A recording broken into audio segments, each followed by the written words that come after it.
somewhere in the back of your head, you're like, could this be real, or is this merely an April Fool's Day thing? It's kind of both. It's April Fool's.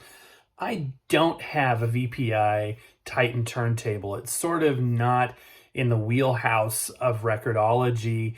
You know, we do entry-level stuff. We do beginner stuff, affordable things, and, $47,000 turntable isn't going to be in that wheelhouse. That being said, I don't believe in clickbait, and I'm going to deliver. I'm not going to deliver by having one in person because I will never own a VPI Titan turntable.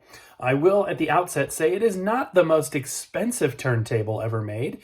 At $47,000, it actually pales in comparison to some turntables that cost, as much as a house, which I guess that's kind of depends on what kind of a house we're talking about, but hundreds of thousands of dollars turntables cost. And I do want to offer a bit of a review on this VPI turntable. So first impressions is it's big. I don't know how practical it is. I don't know how many people have one of these. I have a feeling they could probably count the number of units produced with less than probably three digits or less. You know what I mean? Have they even made 1,000 of these things? I don't really know. I love how when you're on their website, by the way, I'll link in the description in case you want to pick one up and let me know how it is. I love how you could just add to your cart. I just go ahead and add that. Quantity, I'll pick up one for the misses. And that'll be really good. It's just, I can't imagine. So the funny thing is on stuff like this, at the end of the day, it's still doing the same thing, right? It's still spinning your record. It's all of this to spin the record. The statistics provided are pretty minimal. I feel like if you were to buy something of this caliber, you should fly out there and have a meeting. You could probably afford to do that. You know what I mean? There should probably be an in-person handshake. And, I work in a world of project management and IT. So, anything that's, cost is going to probably be a full-blown, there should be a project manager. You know what I mean? There should be like resource allocations. There should be some sort of accounting for labor and all this stuff. But, WoW and Flutter is at 0.03%, which does beat my, $240 Audio-Technica LP3, which comes in at 0.23 or 25%. And it's a bit smoother in terms of spinning that speed accurately, but it is a belt-driven turntable, partially belt-driven. It uses actually, what are those called? Dang it. I hate it when I mind blank in the middle of a video. It's a wheel inside the platter. It uses a belt to drive that, which then drives the platter from the outside.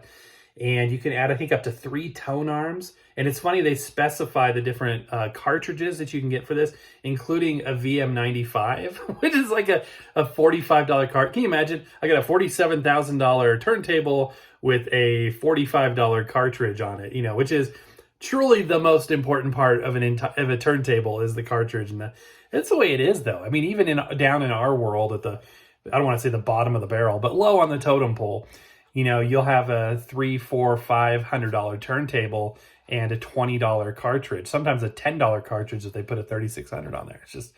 It kind of cracks me up. So yeah, this is not a turntable that I will ever buy.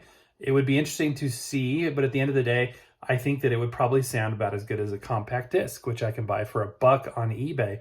Now, some people will be like, oh, how dare you? How dare you even compare the two? Yes, it'll be warm and it'll be vinyl. It'll have all those resonances and whatnot. And perhaps I'm completely wrong.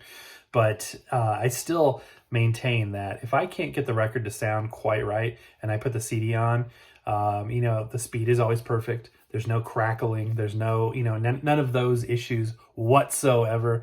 That being said, I do love the warmth of vinyl. I do love it. I love it. And I'm just half joking. I'm just teasing you guys here. Funny that you would invest this much money and then you would still be stuck with things like inner groove distortion and, the inconsistencies and issues of vinyl records themselves. Also, the media that you're playing are, pennies on the dollar, even though you have a $47,000 turntable. So, it's an interesting thing. And I just thought we would do a little video, just kind of a April Fool's thing. I'm going to go ahead and put a link in the description. Snag one of those. I wish that Amazon carried this because the the commission on a monetized link or a what do you call it, an affiliate link would probably be awesome on a $47,000 purchase, but they don't sell this. Now, if you can't afford the VPI Titan and you want something a little bit more practical, I might suggest the VPI. What is it? They actually have an entry level. I think it's called VPI Turntable or something. It's like the basic unit, which has a $40 cartridge on it, and it's only a mere $1,700. So a little bit more affordable. All right, guys, I hope you enjoyed that. Happy April Fools. Just to say, have a wonderful Friday. We will be back with a regular show on Sunday. And for those in the nation, we'll have a show later today. All right, guys, take care. God bless.